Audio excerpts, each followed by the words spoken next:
ডিমওয়ালা ট্যাংরা মাছ খেতে ভালোবাসো? তাহলে এই রেসিপিটা তোমার জন্যই।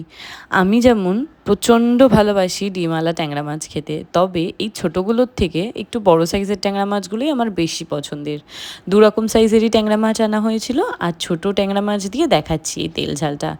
যেই মাছের আঁশ থাকে না, সেই মাছে যদি নুন হলুদের সাথে তেল দিয়ে মাখিয়ে ভাজা যায় তাহলে তুলনামূলক কম ফাটেই না বলতে গেলে। তো এই যে বড় ট্যাংরা মাছের কথা বলছিলাম না, এই যে এরকম বড় সাইজের ডিম ভর্তি ট্যাংরা মাছটা আমার বড্ড বেশি প্রিয়। এই রেসিপিটাও 2-3 দিনের মধ্যেই তোমাদেরকে আমি দেখাবো, একদম অন্যরকম একটা রেসিপি। তো আজকের এই তেল ঝাল বানানোর জন্য একটা মশলা তৈরি করতে হবে। নিয়ে নিলাম 1 চামচ গোটা জিরে, 1 ইঞ্চি সাইজের আদা কুচি করে নিয়েছি, আর নিয়েছি 8-10 কোয়া মতন রসুন। আর তার সাথে দিয়ে দেবো ভালো রং আসার জন্য আর ঝালের জন্য শুকনো লঙ্কা, যেটা আমি আধ ঘন্টা মতন জলে ভিজিয়ে রেখেছিলাম। এই শুকনো লঙ্কাটা দিলে রান্নার রঙটা কিন্তু খুব সুন্দর আসবে, তবে তোমরা কাঁচা লঙ্কা দিয়েও করতে পারো। এবার বেশি করে জল দিয়ে মশলাটা আমি বেটে নেবো। এই মশলাটা একেবারে রেডি রান্না করার জন্য। এবার তেলের মধ্যে সেই নুন হলুদ তেল মাখিয়ে রাখা মাছগুলো দিয়ে ভালো করে কড়া করে ভেজে নেবো মাছগুলোকে। মাছটা ভাজা হয়ে গেলে সেই মাছ ভাজার তেলের মধ্যেই দিয়ে দেবো 2টো এলাচ আর 2টো দারচিনি। তারপর দিয়ে দিচ্ছি 1 চামচ মতন চিনি।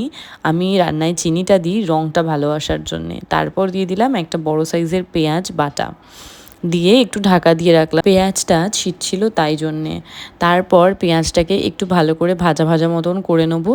একটুখানি যেমন জল আছে একটু শুকিয়ে গেলে তারপর দিয়ে দিচ্ছি এখানে কালো জিরেটা ফোড়নেই দিতে হতো, বাট আমি না ভুলে গেছিলাম। এইবার যে মশলাটা তৈরি করে রেখেছিলাম সেটারই 3 চামচ আমি এখানে দিয়ে দিচ্ছি। তোমাদের মাছের পরিমাণ অনুযায়ী মশলা ব্যবহার করবে। দিয়ে আবার পেঁয়াজের সাথে খুব ভালো করে মিশিয়ে নিচ্ছি।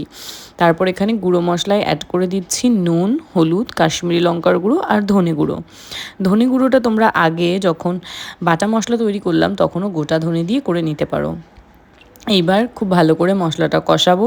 যখন মশলার একটু রং চেঞ্জ হয়ে আসবে তখন এখানে দিয়ে দেবো একটা বড় সাইজের কুচিয়ে রাখা টমেটোটা দেওয়ার পর মশলার সাথে ভালো করে মিশিয়ে নিয়ে এইবার অল্প অল্প গরম জল অ্যাড করে মশলাটাকে আরও কষাবো যতক্ষণ না মশলা থেকে তেল ছাড়ে বা মশলার কালারটা অনেক ডার্ক হয়ে যায় আর কাঁচা গন্ধ দূর হয়। যখন মশলা থেকে তেল ছাড়বে তখন ঝোলের জন্য দিয়ে দিচ্ছি গরম জল।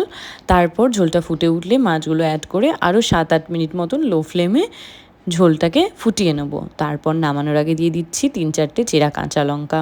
তাহলেই রেডি আমাদের তেল ঝাল। তোমরা কিভাবে ট্যাংরা মাছ বা অন্য কোনো মাছের তেল ঝাল বানাও সেটা কিন্তু রেসিপিতে বলতে পারো। আর এই রেসিপিটা কেমন লাগলো এটাও জানিও। বাই।